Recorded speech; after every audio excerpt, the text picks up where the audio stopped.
నర్సరావుపేట పట్టణంలోని సాయినగర్ 3వ అడ్డ రోడ్లో మురుగు కాలువలపై మొక్కలు మొలిచి అడవిని తలపించేలా ఉందని రాకీ న్యూస్ వారిని సంప్రదించగా వారి సమస్యని రాకీ న్యూస్లో ప్రచురించడంతో మున్సిపల్ కమిషనర్ జశ్వంతరావు వెంటనే సమస్యను పరిష్కరించే విధంగా చూడాలని సంబంధిత అధికారుల్ని ఆదేశించడంతో పిచ్చి మొక్కలను తొలగించే పనులు చేపట్టారు. దీనిపై స్థానిక ప్రజలు రాకీ న్యూస్ వారికి ప్రత్యేక కృతజ్ఞతలు తెలియజేశారు.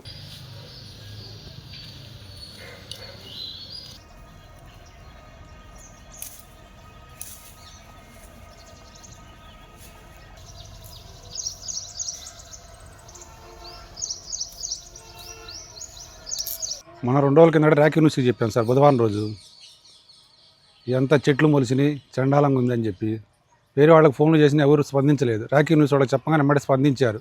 శనివారం పొద్దున్న 5 గంటలకల్లా వచ్చి మొదలు పెట్టేశారు పనులన్నీ. ఇప్పుడే చేస్తున్నారు సార్. ఇంకా 2 కుర్రోళ్ళు వస్తారంట వేరే చోట నుంచి, చేస్తూ ఉన్నారు.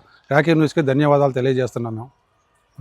ఈసారి ఏమైనా అవసరం ఉండి ఇట్లా జరిగినా కూడా మళ్ళీ రాకీ న్యూస్ వాళ్ళకి ఫోన్లు చేసి మీకు చెప్తాను సార్. ఒకసారి వచ్చి మమ్మల్ని గమనించండి సార్. మీరు కమిషనర్ గారికి కూడా తెలియపరుస్తున్నాను సార్. ఒకసారి మీరు శుభ్రం చేయండి సార్. వచ్చి ఇప్పుడు మాత్రం శుభ్రం చేస్తున్నారు సార్. ప్రస్తుతానికి ఎంత మాత్రం అయితే వాళ్ళకి తెలియదు. మళ్ళీ 2 కుర్రోళ్ళని పంపిస్తామని చెప్పాడు వేరే అతను.